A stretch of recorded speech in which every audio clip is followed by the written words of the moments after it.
The lawyer's office was suffocating, not just from the summer heat, but from the weight of my parents' final wishes being read. I sat there trying to maintain composure while my sister Victoria smirked from her leather chair, already knowing what was coming.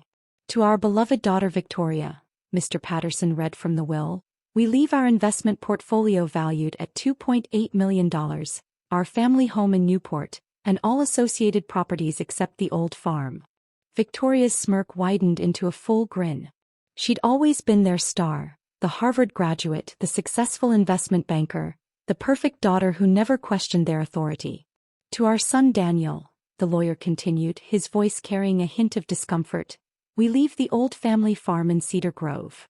That's when Victoria actually laughed out loud. The worthless dirt patch. Oh, that's perfect. The farm had been our grandfather's pride and joy once, but after his death 20 years ago, my parents had let it fall into disrepair. The last assessment valued it at barely $50,000, 100 acres of overgrown fields and a dilapidated farmhouse that hadn't seen a fresh coat of paint since I was a kid. There must be some mistake, I said quietly, though I knew there wasn't. This was exactly like my parents, one final reminder of their disappointment in my choice to become an environmental scientist instead of following Victoria into finance. No mistake, Mr. Patterson confirmed, shuffling his papers. The deed transfer has already been processed. Victoria stood, adjusting her Prada suit. Well, I should go check on my new properties. Have fun with your dirt, little brother. Maybe you can grow some organic kale or whatever it is you tree huggers do. I sat there long after she left, staring at the deed to the farm. Mr. Patterson cleared his throat. Daniel, he said softly, there's something else. Your grandfather left this for you, to be delivered only if the farm came into your possession. He handed me an old envelope, yellowed with age. Inside was a single key and a note written in Grandpa's shaky handwriting. Dear Danny, if you're reading this, then the farm has finally come to you. What your parents never knew, what they were too blind to see, was that the farm's true value isn't in its fields. Find my study, the one behind the oak panels in the library.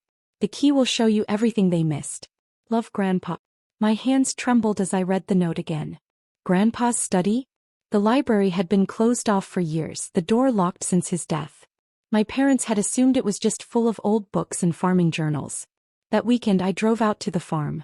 The gate creaked in protest as I pushed it open, driving down the overgrown driveway toward the Victorian farmhouse. It looked sad, neglected, but there was still something proud in its bones.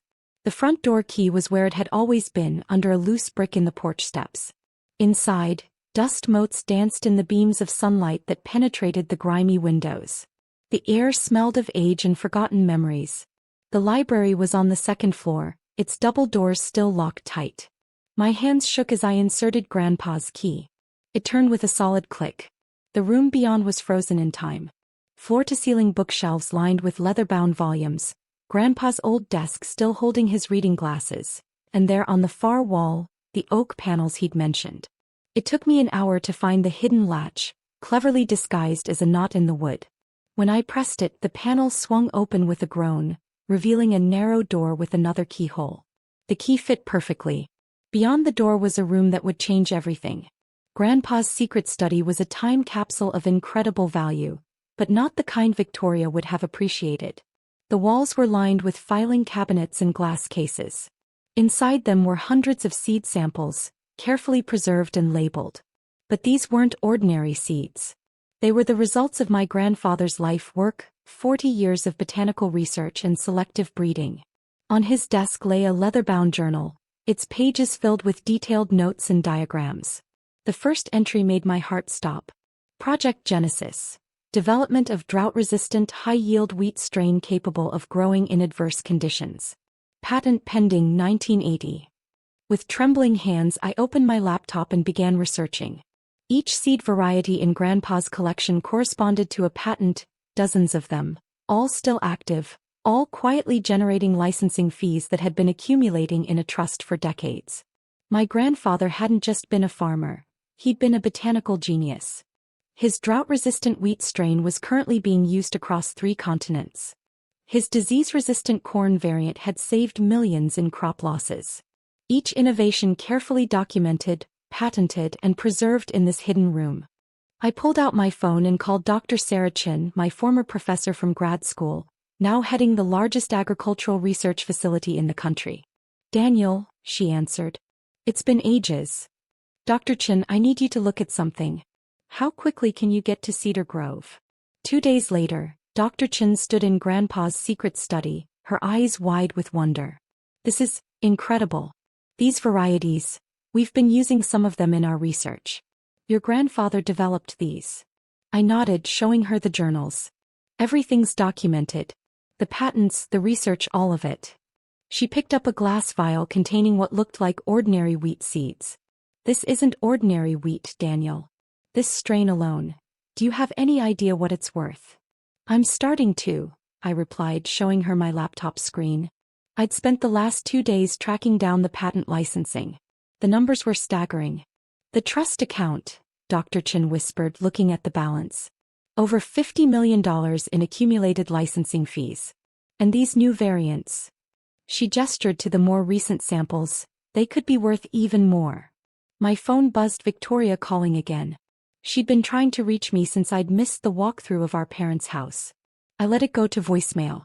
Daniel, Dr. Chin said seriously, our facility would be very interested in partnering with you. These innovations, they could help address global food security issues. Climate change resilient crops are exactly what we need right now.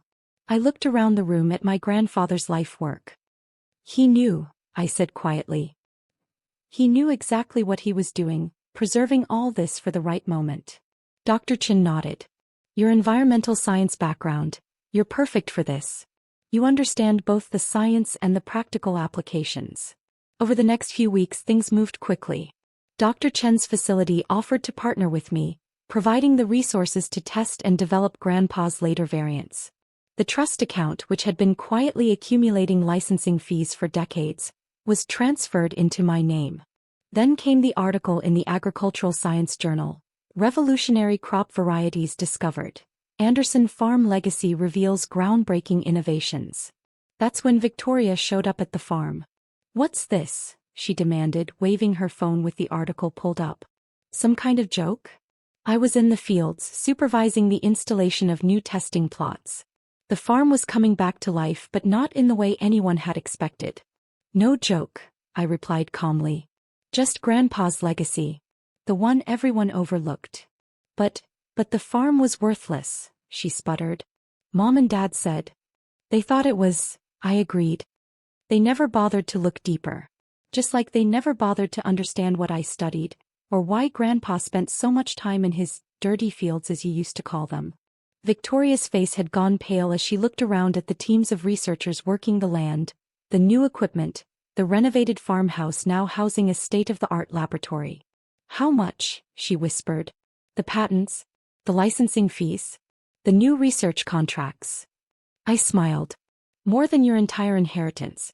Several times over, actually. She sank onto a nearby bench, her designer dress collecting dust. This isn't fair. They gave me the valuable part of the estate. No, Victoria. They gave you what they thought was valuable. Grandpa gave me something priceless, the chance to make a real difference. 1 year later, Anderson Agricultural Research Center, formerly known as that worthless dirt patch, had become a leading facility in sustainable agriculture research. The old farmhouse, now fully restored, housed both advanced laboratories and a museum dedicated to Grandpa's work. Victoria tried everything to claim a piece of the inheritance. She hired lawyers, claiming the secret room should have been included in the main estate inventory. She attempted to argue that as the primary heir, she had rights to all family intellectual property. None of it worked. Grandpa had been meticulous in his planning. The patents, the trust, everything had been legally set up to transfer to whoever inherited the farm. He'd known my parents well enough to predict they'd dismiss its value and give it to the child they deemed least worthy. Mr. Anderson, my assistant called through the intercom of my newly built office overlooking the experimental fields. The delegation from the World Agricultural Organization has arrived. I smiled, remembering Victoria's words about growing organic kale. Instead, we were developing crops that could withstand the challenges of climate change, feeding millions in regions previously unable to sustain agriculture. Daniel. Dr. Chin entered, excitement clear in her voice. The results from the drought-resistant rice trials just came in. It's even better than we hoped. Yield increases of 60% in adverse conditions. I picked up Grandpa's old journal, now carefully preserved but still consulted regularly. His notes had proven prophetic. He'd anticipated many of the agricultural challenges we're facing today. My phone buzzed Victoria again. Since the story had made national news, she'd alternated between threats and attempts at reconciliation. Today's message was the latter. Danny, please. We're family. We should be working together on this. My investment experience could help expand the business. I deleted it without responding. She still didn't understand that this wasn't about money. It was about carrying forward Grandpa's vision of using science to help feed the world. A knock at my door interrupted my thoughts. It was Mr. Patterson, the family lawyer, looking considerably more respectful than he had at the will reading. Daniel, he smiled, I brought something you should see. He placed an old DVD on my desk. Your grandfather left this with me to be delivered once the research center was operational. My hands trembled as I placed the DVD in my computer. Grandpa's face appeared on the screen, younger than I remembered him but with the same kind eyes. Danny, he began, if you're watching this, then you've discovered what I always knew about you, that you understand the true value of our work. Your parents, they never could see past the surface of things. They saw dirt where I saw possibility, weeds where I saw potential. I wiped away tears as he continued. You were different. Even as a child you understood. You'd spend hours with me in the fields asking questions about why plants grew the way they did, how we could help them grow better. When you chose to study environmental science, I knew I'd chosen the right heir for my life's work. The screen showed footage of us together in the fields, me as a young boy helping him collect samples and take notes. The patents, the research, the trust, they're tools, Danny. Tools to help you continue what I started. But the real inheritance isn't in the bank accounts or the legal documents. It's an understanding that true wealth lies in what we can give back to the world. The video ended with him in his secret study, surrounded by his life's work. Make me proud, Danny. Not by getting rich but by making a difference. That's what this farm was always about. A commotion outside drew me to the window. A group of schoolchildren was touring the educational center we'd built, learning about sustainable agriculture and food security. Their excited faces as they planted their first seeds in our demonstration garden reflected the same wonder I'd felt working alongside Grandpa. My assistant entered with the daily reports. Our latest patent application had been approved, a new variety of drought-resistant sorghum that could help feed millions in arid regions. The licensing would generate billions, but more importantly, it would change lives. Victoria's latest legal appeal had been rejected. She tried to claim that Grandpa wasn't mentally competent when he set up the trust, that he couldn't have understood the value of what he was creating. The irony was striking. She still couldn't see that the real value wasn't in the money. The farm, this worthless dirt patch, had become something extraordinary. Not just a research center but a beacon of hope for sustainable agriculture. We were developing solutions for climate change, food security, and agricultural sustainability, exactly what my environmental science background had prepared me for. I opened Grandpa's journal to the last page where he'd written a final note. The greatest fortune isn't what you have but what you can grow.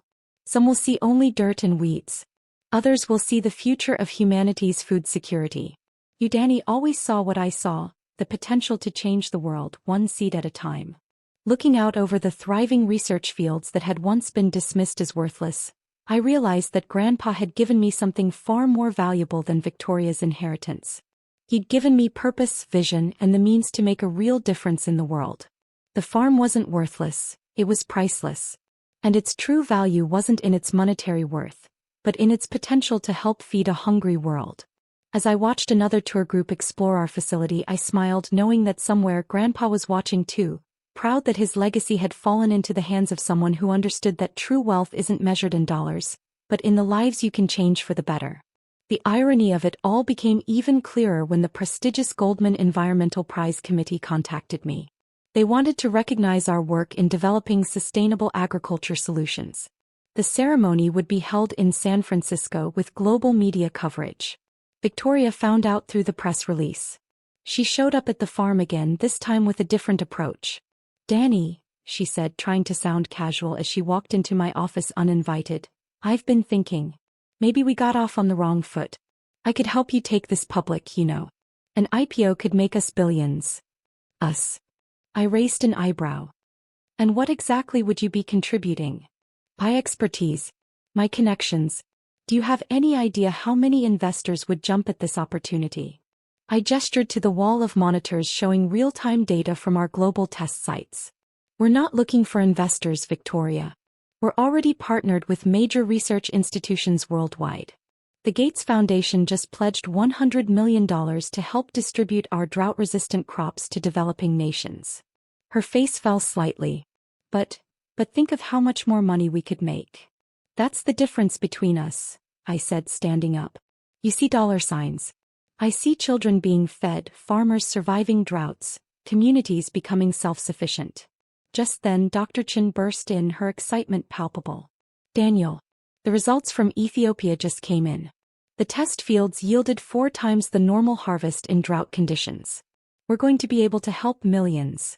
Victoria watched this exchange, her expression shifting as she finally began to understand what she'd lost. Not just the money but the chance to be part of something truly meaningful. Mr. Anderson, my assistant called through the intercom. The Japanese agricultural minister is on line 1, and the UN Food Program director needs to confirm tomorrow's video conference. I turned back to Victoria. I have work to do. Real work, not financial engineering. You can see yourself out. As she left, I caught her pausing in the museum wing, staring at the display about Grandpa's life. His old work boots, his notebooks, photos of him working in these same fields.